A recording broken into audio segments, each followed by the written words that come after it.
Bueno, en este segundo bloque dejamos algunas situaciones pendientes de lo que estábamos conversando anteriormente.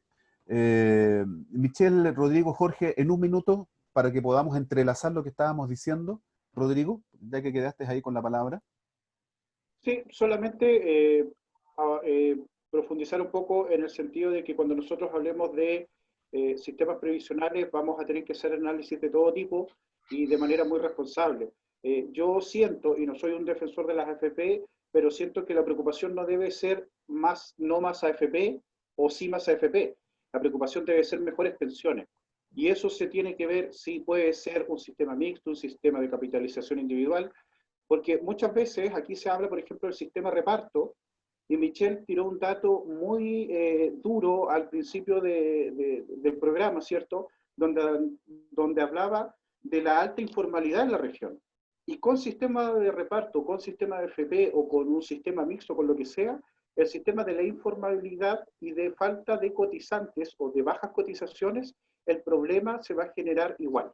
Entonces creo que tiene que ser una mirada de futuro este tema y con todos los datos posibles a la vista. Mm. Michelle, Ojo, solamente me quedo, sí, un último dale. detallito, impresentable, por cierto, que el Estado, no solamente este gobierno, sino que todos no puedan hacer nada con respecto a los 250 millones de dólares que en este momento existen en las FP por las personas que han fallecido y no han tenido herederos. Ese detalle también quería mencionar. Importante tema. Y me quedo con eso, dada la experiencia, Michelle, tuya en el Instituto de Previsión Social. ¿Cuál es tu mirada en un minuto 30, si podemos redondear un poco Mira, esto? sí, partir por eso, que la verdad es que este tema es un tema que podemos abordarlo en un programa completo, o creo que se necesitaría una tarde entera tal vez para analizarlo, pero sí quiero aquí ser muy categórica con lo que Rodrigo está diciendo. Basta de echarle la culpa a que la concertación no hizo nada, que los gobiernos anteriores no hicieron nada. El sistema previsional en Chile se cambió en tiempos de dictadura y quedó amarrado por una constitución que impide cambiar este sistema y que además hay que reconocerlo, cuando hicieron el cambio del sistema solidario al sistema de capitalización, de ahorro y capitalización individual, los únicos que quedaron fuera fueron precisamente la gente de las Fuerzas Armadas. Y tú entenderás por qué no se traspasó a la gente de las Fuerzas Armadas. Estábamos claros que no creían en este sistema y que hoy en día gozan de los privilegios con un sistema de reparto que lo financia el Estado. Entonces, no es que no se pudo hacer porque no se quisiera. Tenemos una constitución que dice, el primer artículo de la constitución dice que se define al Estado como un Estado subsidiario. Cuando hablamos de un Estado subsidiario, lo que estamos diciendo es que todo lo que no pueda cubrir la empresa privada lo tiene que cubrir el Estado. Tanto es así que fue la presidenta Michelle Bachelet que en el año 2008 saca adelante la reforma previsional porque teníamos más de 1.800.000 adultos mayores que vivían con una pensión asistencial que no llegaba a los 45.000 pesos. Aquí sí hay un problema complejo, que es un problema de ausencia de la seguridad social en Chile, que es lo que tenemos que abordar.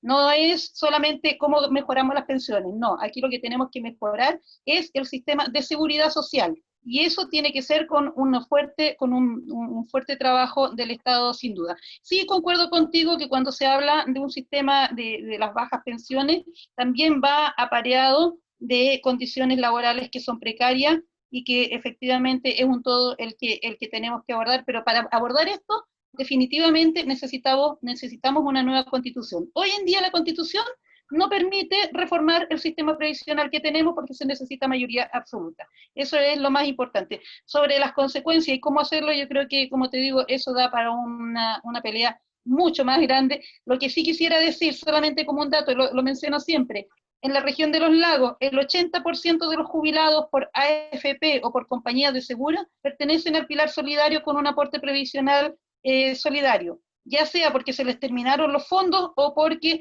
tienen una pensión inferior a la que cubre el pilar solidario.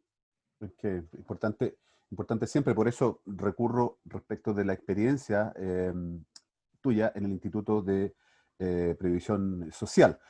Jorge, ¿cómo, a ver, hay nombres que a través de la historia también han pasado como personeros de la, de la concertación de partidos por la democracia, la nueva mayoría, que nombres connotados, nombres que son directores de AFP. Entonces, ¿cómo podemos desenganchar estos roles de los políticos tradicionales en torno a buscar una alternativa solidaria y que beneficie al resto de los ciudadanos. Mire, yo creo que el tema de la AFP va a ser es un tema complejo y va a seguir siendo complejo, esencialmente porque hay muchos intereses transversales por lo demás. ¿Ya? Acá, efectivamente, en algún momento de los chilenos, y me incluyo, veíamos con buenos ojos que los políticos de repente, cuando dejaban de ser políticos, ingresaran a los directorios de la AFP porque pensábamos que desde ahí también podían defender los intereses de los trabajadores, cosa que en la práctica nunca sucedió. Y considero además que va a ser una larga batalla, porque en ese concepto hay que incluir este tema, que mal el sistema de AFP es el que le entrega el dinero fresco y constante al sistema neoliberal para que funcione. Eso es una realidad, es como el pilar fundamental prácticamente de este sistema. Son las AFP las que entregan fondos a los bancos, son las AFP las que entregan fondos al retail, etcétera, etcétera. Entonces, en ese sentido, creo que es una lucha que va a durar bastante tiempo. Que hay que cambiarlo está claro, ¿no es cierto? La gente no puede trabajar toda su vida para morir en la pobreza absoluta, como está ocurriendo hoy con muchos adultos mayores, y eso quien debe remediarlo es el Estado. ¿Y cómo se remedia? Ya sabemos cómo. Una de las formas es esto, ir yendo a votar el día 25 de octubre y ratificar por amplia mayoría, ¿no es cierto?, el cambio de la Constitución, y empezaron a discutir una nueva Constitución donde este tipo de situaciones se discutan en profundidad y cambiamos el sistema. Ahora, Rodrigo nos entregaba un antecedente que podemos conversar y traer a colación en programas posteriores a este fondo de recursos que hay, ¿no es cierto? Y que cerca son de los 200 millones de dólares y que tiene la AFP, y son personas que no lo han retirado, que no se ha hecho uso de la pensión. Y esa es plata que está ahí, y que las AFP siguen usufructuando. Que están moviendo y que están lucrando. Y se están lucrando, y su fondo de reparto para ellos es muy jocoso, mientras se sigue entregando pensiones de miseria, me hago cargo de eso y de mis comentarios, pensiones de miseria y de hambre al 90% de la ciudadanía. Y esa ciudadanía de Osorno, por ejemplo, es la que hoy día sufre, entre otras cosas, por este tipo de pensiones, pero también hay temas locales que nos están aconteciendo. Temas locales como, por ejemplo, que la calidad de las viviendas que se están entregando, hemos visto como en la semana, muchas de las nuevas viviendas que se han adjudicado y personas que se han ido a habitar están sufriendo con las exclemencias del tiempo del sur que nosotros conocemos.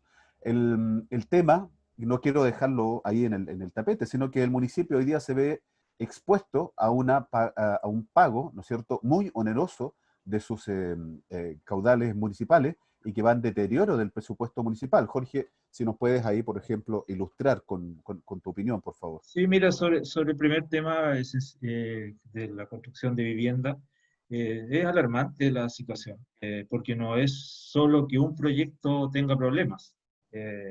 Han tenido problemas de inundaciones, los edificios que están acá junto a la Ruta 5, en Guillermo Holstein, ¿no es cierto?, el condominio del mismo nombre. Han tenido problemas los departamentos que se entregaron a Rianca y a Zapa, también por situaciones de inundaciones, por situaciones de los servicios higiénicos, etc. Y el más reciente, el que se construyó ahí en calle Alsacia, junto a Sodimac, ¿no es cierto?, que está en ese sector, que también la gente lleva pagando sus dividendos ya 2 o 3 meses y no han podido recibir los departamentos porque presentan fallas importantes en términos de lo que es el cableado eléctrico, en términos de lo que es todo los sistemas de agua servida, etc.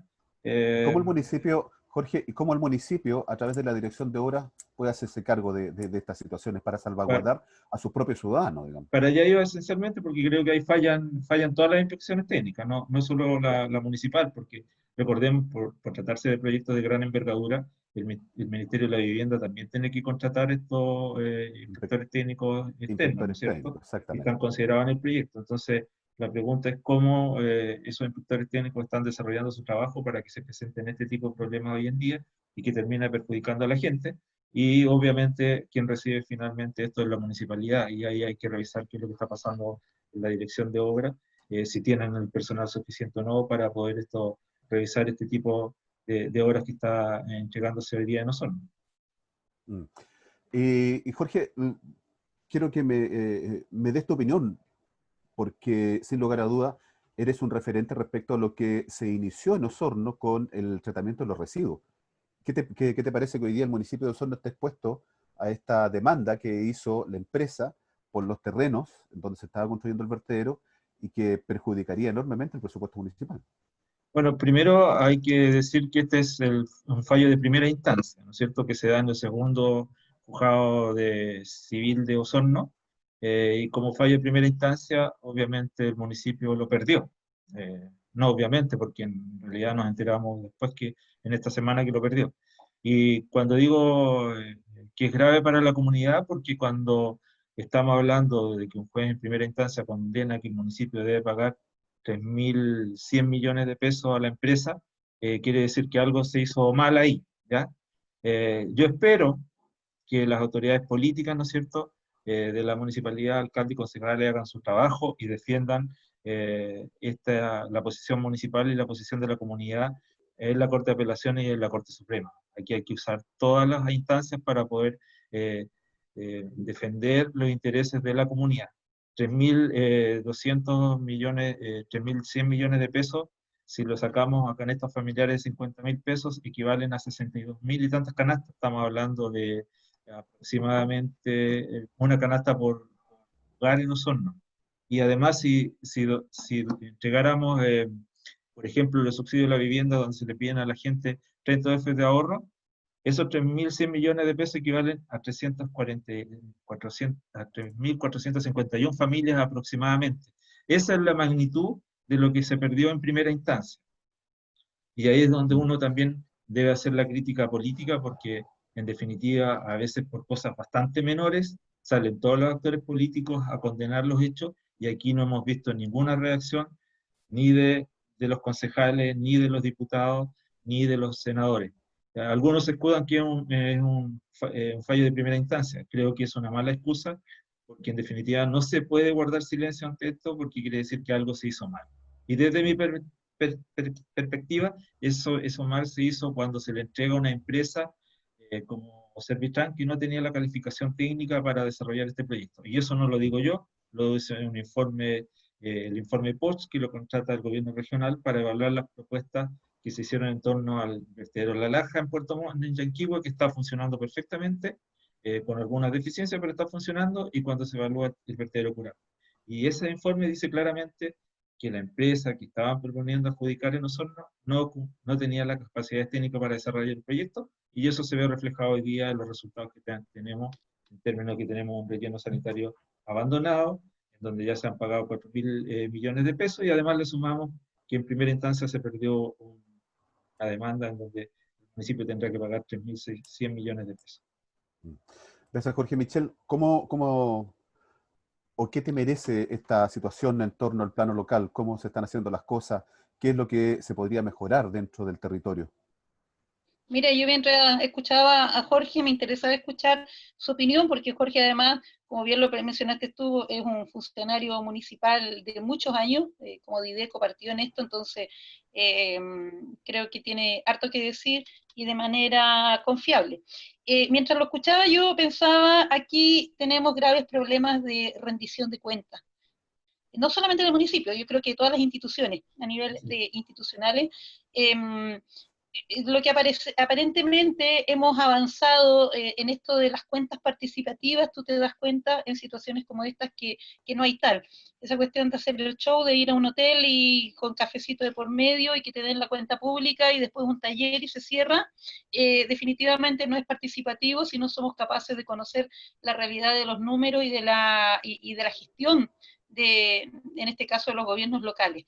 Me queda la sensación de que si nosotros pretendemos avanzar como comuna, si queremos tener un gobierno local más empoderado, creo que requiere tanto de la ciudadanía como por parte de los concejales que integran el Consejo Municipal, requerimos personas que realmente sean capaces de llevar este proceso de rendición de cuentas. Accountability, le dice en el idioma en inglés, pero no podemos llegar a que un juzgado haga la primera sentencia y condene a pagar una multa de esta cantidad de millones. Y sí, fíjate que al menos se ha notado en la ciudadanía, lo he leído al menos en las redes sociales, de que sí se extraña el pronunciamiento por parte de las autoridades. Algunos consejeros lo han hecho, no así diputados, senadores, y bueno, y el alcalde también poco se le ha escuchado en este sentido. Gracias, Michelle. Rodrigo, ¿cómo reparamos en torno a una gestión local que puede ver menoscabado su presupuesto en torno a los 3.100 millones de pesos y haciéndonos cargo también como ciudadanos de que no hemos levantado la voz, particularmente, y digo a través de tu persona, que representas un sector político por cual el alcalde es contrario? Sí, claro. Mira, yo creo que de partida cuando nosotros hablamos de un gobierno local, es importante de personas que no se estén subiendo al carro de la victoria ahora que se están entregando estos antecedentes, sino que lo hicieron mucho antes. Aquí hay gente que históricamente ha puesto los puntos sobre las IES respecto a este tema.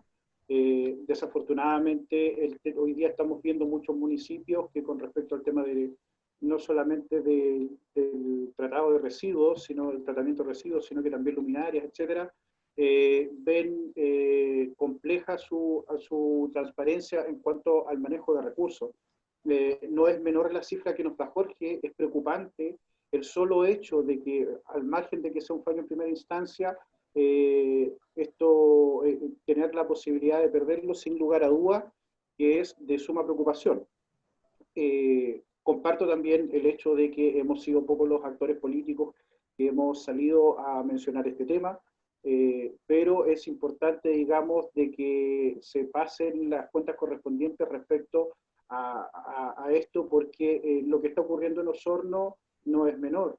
Lo que están sufriendo los vecinos con lo que estábamos viendo con todos estos temas habitacionales, en Ragüe Alto, Guillermo Holstein, Avenida Francia, etcétera, es un tema muy preocupante porque en el fondo la gente le está pagando al banco una propiedad que es del banco, porque mientras no lo termine de pagar, no es de otra manera.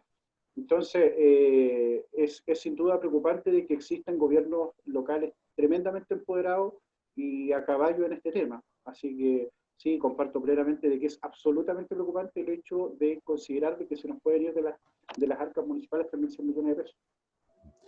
Así es, 3.100 millones de pesos, y que muchas veces los municipios, como Michelle, al tiro Michelle, hago un preámbulo en torno a un tema que me parece muy importante y que da cuenta de lo que tú mencionaste, que vamos a asistir a una cuenta participativa y que en realidad no es tal, sino que solamente un monólogo donde se da y se lucen muchas diapositivas en colores muy bonitas, con transiciones preciosas y tal vez con una música ad hoc, pero que en realidad... Con un presupuesto de por medio. Con un presupuesto de por medio.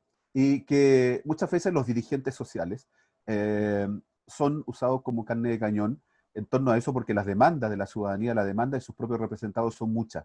Dirigentes sociales que hoy día son verdaderos brazos armados, no todos ni todas, porque hay dirigentes sociales que ponen los puntos sobre la I, lamentablemente son los que no se llevan los presupuestos o los proyectos a la hora que el municipio así lo puede decir.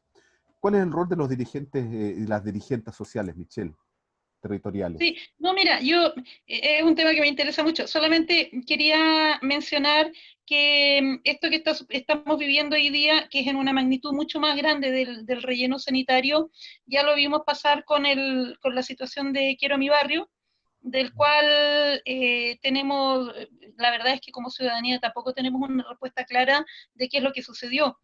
Fueron menos millones, pero fue falta la probidad, por cierto, y yo creo que cuando están recursos fiscales de por medio, que son los recursos de todos, el manejo y la gestión del presupuesto tiene que ser con absoluta transparencia. Y si no, simplemente tienen que dar la cara a la ciudadanía y responder por los hechos que han cometido.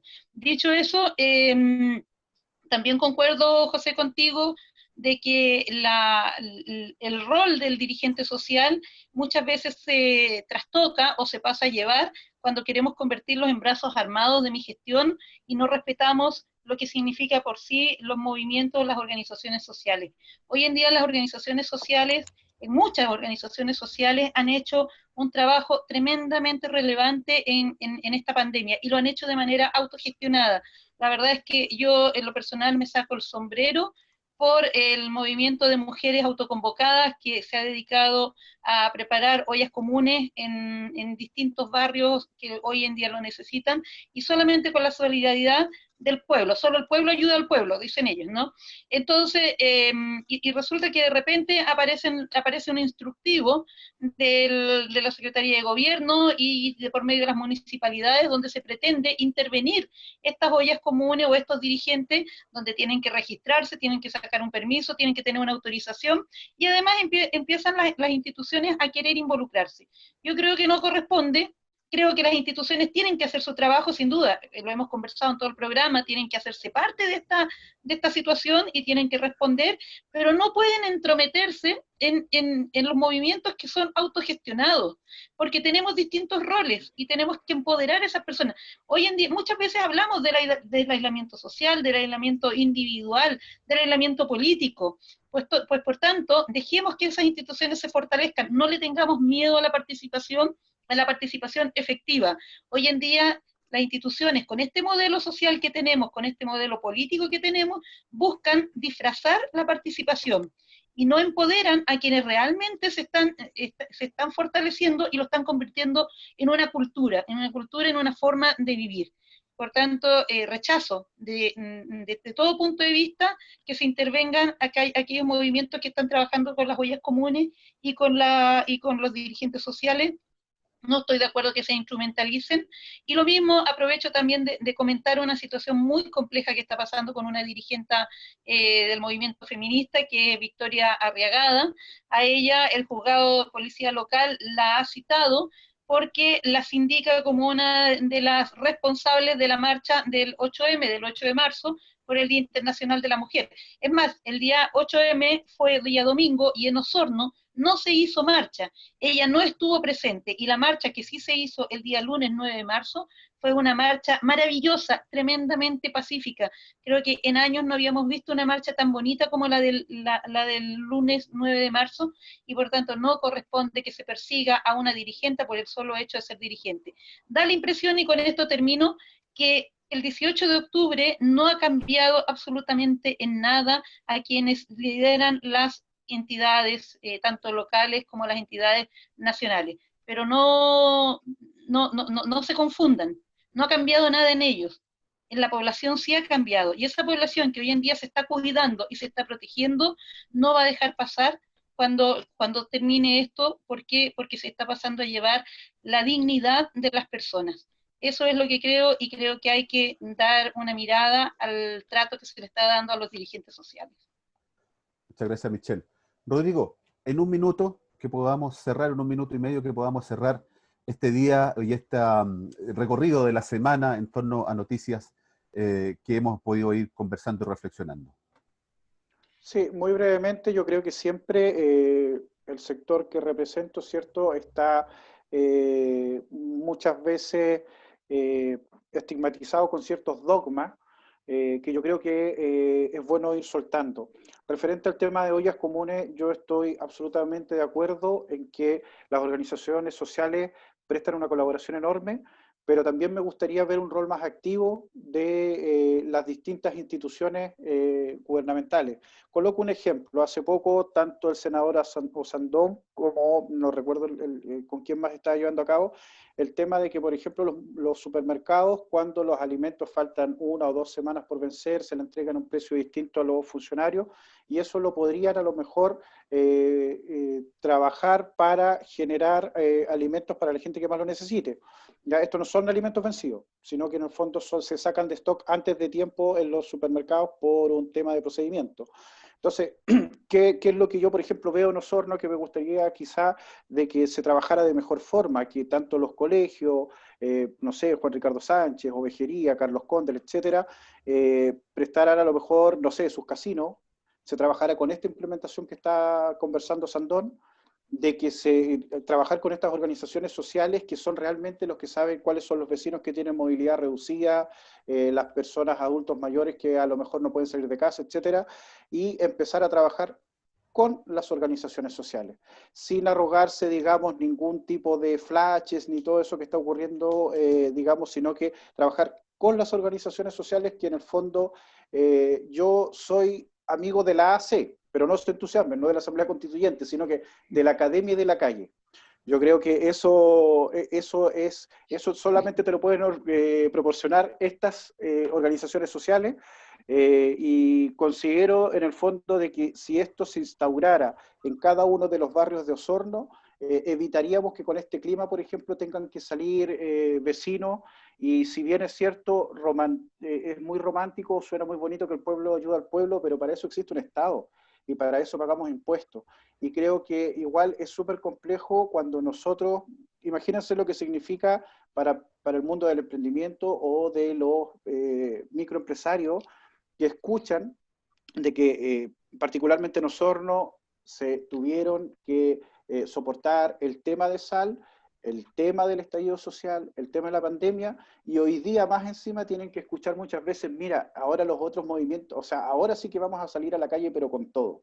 Eso yo creo que el lenguaje construye realidades, y creo que es tremendamente angustiante, aparte de la incertidumbre que genera la pandemia, de pronto ver, digamos, este tipo de relatos en redes sociales o en los medios, de que mira, ahora sí que venimos con todo, juntemos rabia, etcétera. Eso no lo comparto. Muchas gracias, Rodrigo. No me parece mala idea eso de abrir los espacios. El municipio tiene los casinos de las escuelas, Jorge, como para redondear el tema. ¿Qué le parece eso? Yo creo que hay que respetar la libertad de las personas de organizarse, ¿ya? Las personas hoy día en distintos sectores de Osorno, en Rahue, me ha tocado estar en algunas de ellas, no las voy a nombrar por razones obvias, se han organizado para tener sus ollas comunes, y eso hay que respetarlo. Creo que no es bueno que la autoridad, bajo excusas sanitarias, busque intervenirlas. Y digo excusas porque la gente sabe perfectamente cómo cuidarse. Por lo menos yo lo he visto así. La gente ha ido a retirar su comida y va protegida. Las personas que están entregando también esta ayuda, que son simples ciudadanos, obviamente recurren a una cadena, ¿no es cierto?, para poder juntar los alimentos, también se protegen. En ese sentido yo creo que hay que seguir manteniendo la autonomía de las organizaciones que nacen bajo la crisis que estamos viviendo hoy día.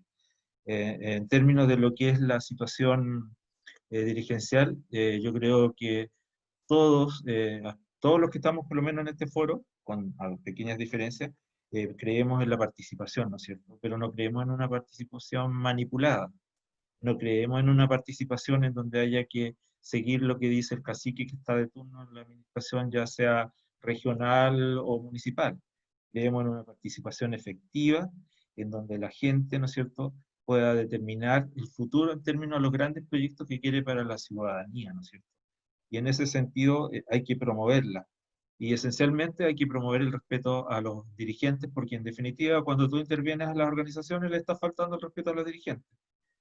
En ese también creo que es muy importante que el estallido social hay que estudiarlo en todas sus dimensiones, no hay que tenerle miedo, ¿ya? Yo creo que el estallido social vino a manifestar algo que los chilenos ya lo venían manifestando hace tiempo, es la consecuencia de las movilizaciones para que no hayan represas en Coyhaique, ¿no es cierto? Es la consecuencia para que no haya una planta faenadora de cerdo en Freirina, etcétera, etcétera. Y esa consecuencia, y una de las cosas que pide la gente es basta de abuso, pero también pide mayor transparencia en las gestiones, tanto de los gobiernos centrales como de los gobiernos comunales. Cuando se producen situaciones, a lo menos que requieren, que llaman la atención, lo que exige la ciudadanía es mayor transparencia. Finalmente, como creo que estamos terminando, yo cada semana pongo una foto ahí en el fondo, y bueno, esa es la casa Foller, que está aquí en pleno centro de Osorno, a dos cuadras de la Plaza de Armas, y la coloco porque creo que también, aparte de preocuparnos de la participación y la transparencia, tenemos que preocuparnos de nuestro patrimonio como ciudad, y las autoridades también tienen que jugar un rol importante. Ok, muchas gracias, Jorge. Solamente un dato en torno a las ollas comunes, que hoy día están muy en boga, porque vemos una realidad se hace latente a través de los medios de comunicación. Parece que descubrieron como la pólvora en torno a la existencia de las ollas comunes, pero particularmente tengo el conocimiento y he participado en bastantes comedores abiertos que funcionan Sí. en organizaciones de culto, en Sí. organizaciones sociales desde hace mucho tiempo, y no necesariamente producto de esto, sino que vienen abordando el tema del hambre de la ciudadanía, los Toda la sectores razón. poblacionales Hay de hay Osorno muchos desde hace movimientos, un tiempo. sí, Sí, por lo tanto, no es sí, una novedad para conozco, aquellos que tengo colegas piensan, que lo hacen. sí, para ellos que piensan que tienen y descubrieron la pólvora en torno a las ollas comunes. Debo decirles, y debemos decirles, yo quiero interpretar también el conocimiento de ustedes, debemos decirles que los comedores abiertos para la ciudadanía, en personas en situación de calle, funcionan desde hace bastante tiempo en Osorno. No Y en es una invierno mucho novedad. más. Y en Eh, invierno de sobremanera. Michelle, 30 segundos. Sí, no, mira, yo no quiero irme sin responder un poco a la intervención de Rodrigo, porque aquí no es que uno hace amenaza por amenaza, pero cuando las mujeres estamos a 3, 4 meses de una tremenda pandemia sin un postnatal de emergencia, cuando las trabajadoras de casas particulares están sin un derecho, una ley que las proteja, sin seguro de cesantía, por supuesto que la gente está juntando rabia. Y cuando esto termine va a estar con mucha rabia, porque los problemas de fondo no se han cubierto. Se da un ingreso familiar de emergencia que no llega a todo, un registro social de hogares que no funciona para todo. Por tanto, estamos cuidándonos, pero con justa razón siguen juntando rabia. Podemos canalizar la rabia, podemos canalizar la ira y sacarla y voltearla, ¿no es cierto?, para que sea energía positiva. No necesariamente tenemos que pensar que puede ser una amenaza para cualquier situación. Podemos también aportar y desde esos aportes que queremos y agradecemos nuevamente este espacio de construcción, así como Jorge tiene su foto, yo opté por colocar una de las fotos que es la postal de nuestra ciudad. Tenemos la plaza más linda, yo creo que de todo el país, que tiene acceso por cada esquina, por donde usted quiera entrar, la Plaza de Osorno, sin lugar a duda. Y en este centro cívico, en el cual queremos ir cimentando la reflexión, la opinión y construyendo ciudad, así como usted también lo quiere hacer. Le reiteramos, la invitación está abierta a través de las redes sociales, a través de los canales de YouTube, para que usted pueda sumarse, para que usted pueda decirnos también y expresar. Agradezco enormemente a Jorge, a Rodrigo, a Michelle. Nos van a quedar temas como el postnatal, Michelle, nos van a quedar temas como el 10% todavía del retiro no de las FP y otros temas que se van a ir manejando en la semana y que el próximo lunes vamos a poder conversar. Un abrazo virtual cariñoso para cada una y para cada uno de Chao, chao. ustedes. Ok, Chao. nos vemos. Chao, Chao. chao. Nos vemos, chao.